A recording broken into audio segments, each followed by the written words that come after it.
Hello, नमस्ते मेरे प्रिय बंधु।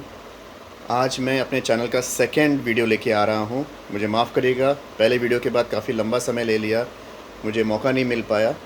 और आज 4 मार्च है, रात के 9:30 बज रहे हैं और आज मैं एक विशेष इंसान को आपके सामने प्रस्तुत करना चाहता हूँ, जो मेरे ज़िंदगी के पहले गुरु हैं और हिंदी के प्रज्ञान पंडित जिन्हें मैं कहूँगा, और कल्याण पश्चिम में बिरला कॉलेज के ex principal, ex vice principal doctor Ram Prasad Trivedi, जिनको गर्व से मैं अपने पिता मानता हूँ, पिता हैं मेरे वो। और उन्होंने मुझे ज़िंदगी की सारी चीज़ सिखाई है, जिसकी वजह से आज मैं आपके सामने एक डॉक्टर बनकर खड़ा हुआ हूँ। और आज वो हमें कुछ ऐसी चीज़ें बताने वाले हैं जो सदियों पुरानी हैं, जिसकी वजह से हमारा सेहत बहुत अच्छा रह सकता है।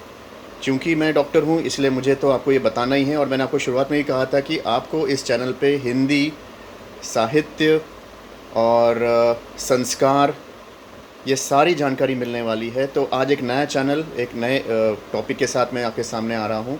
लेकिन इस बार हीरो मैं नहीं हूँ, मेरे पिताजी हैं, और हम उनका स्वागत करते हैं, डॉक्टर आर.पी. त्रिवेदी।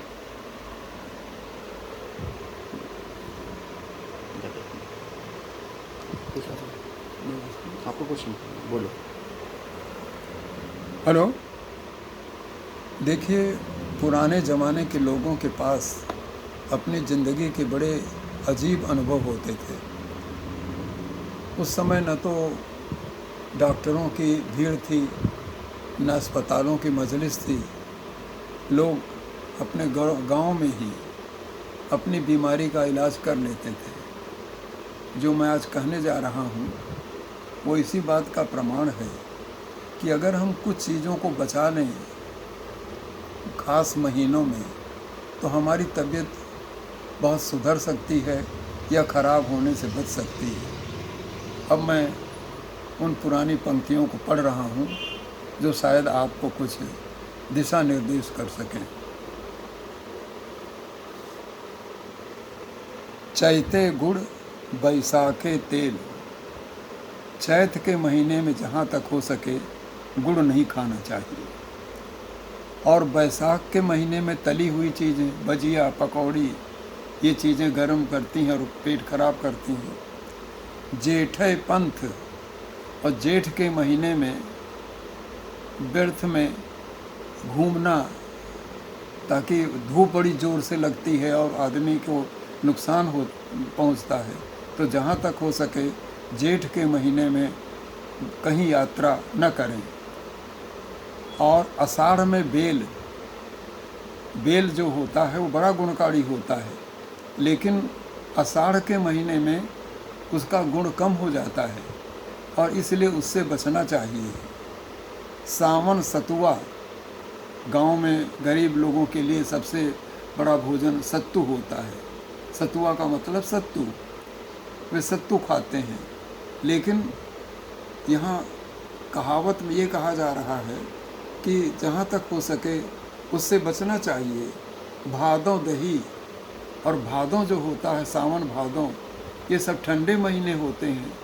और इन ठंडे महीनों में अगर आपने दही खाया, मट्ठा पिया, तो नुकसान पहुँचने वाला ही है। कुवार करेला, और कुवार के महीने में करेले से बचना चाहिए, क्योंकि करेला जो होता है उसमें तमाम बीजे भर जाते हैं और उसका मतलब ओरिजिनल टेस्ट समाप्त हो जाता है। और कार्तिक के महीने में मतलब दिवाली के आसपास आपको मट्ठे से बचना चाहिए, क्योंकि ये मट्ठा जो होता है वो फिर सर्द होता है और सर्दी के दिन आने लगते हैं। हो सकता है कि आपको जुकाम हो जाए, इन्फ्लुएंजा हो जाए, इस तरह की परेशानी हो जाए। अगहन जीरा, अगहन के महीने में जीरा से बचना चाहिए। पूस के महीने में जब भयंकर सर्दी पड़ती है, उस समय आदमी को अच्छी तरह से ओढ़कर और अच्छी तरह से रजाई गद्दे में सोना चाहिए। माघे मिसरी फागुन चना, और माघ के महीने में मिश्री से बचना चाहिए, माने मिठाई से बचना चाहिए, क्योंकि मिठाई भी जो होती है वो लालच पैदा करती है ज़्यादा से ज़्यादा खाने के लिए। और फागुन में चना जो होता है वह वैसे तो गुणकारी होता है, लेकिन फागुन में वो तकलीफ देने वाली चीज़ बन जाता है। ये 12 जो देह बचाए, ये 12 चीज़ें हैं जिनसे अगर बच जाए शरीर, वही घर वैद्य कभी ना जाए। तो उसके घर में कभी भी वैद्य या डॉक्टर की शायद ज़रूरत न पड़े, लेकिन इतनी चीज़ों पर, ये 12 चीज़ों पर आपको संयम बना के रखना चाहिए, तभी इसका फ़ायदा मिलेगा। इस छोटी सी कहावत में ये बहुत बड़ी बात कही गई है।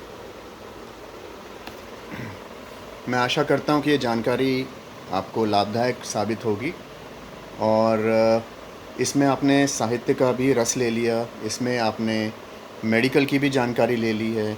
हम लोग आजकल कोई भी महीने में कुछ भी खाते हैं, ठंडी के महीने में हम लोग आइसक्रीम का लुत्फ़ लेते हैं और हमें इसे करते हुए बड़ा मज़ा आता है। दिखाने में ही मज़ा आता है कि हम ठंडी में, देखो ठंडी की चीज़ सहन कर पा रहे हैं, लेकिन शरीर तो शरीर है, शरीर का विज्ञान ये चीज़ करने की अनुमति नहीं देता है। तो ये पहला वीडियो है जो मेरे पिताजी की तरफ से आप लोग के लिए है। वो इतने जानकार इंसान हैं, इतने जानकार इंसान हैं, साहित्य में डॉक्टरेट किया उन्होंने और उनके हाथ के नीचे से कई लोग पीएचडी किए हैं, एमए एमफिल तक किए हैं और मुझे बहुत गर्व होता है कि मैं इस घर में पैदा हुआ हूँ। और ये मेरे पहले गुरुजी हैं और हर पल इन्होंने मेरे तकलीफ़ में मेरा साथ दिया और आज भी देते हैं।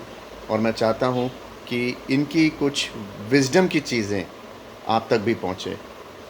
तो आशा करता हूँ कि आपको इससे काफ़ी जानकारी मिली होगी। अगले वीडियो आने तक आप इंतज़ार करिएगा। आपको अच्छी लगी हो बात तो शेयर करिएगा, सब्सक्राइब करिएगा, नोटिफिकेशन की बेल को बजा दीजिएगा ताकि नेक्स्ट लाभदायक वीडियो जैसे ही आता है आप तक पहुंचा सकूं। शुक्रिया, धन्यवाद।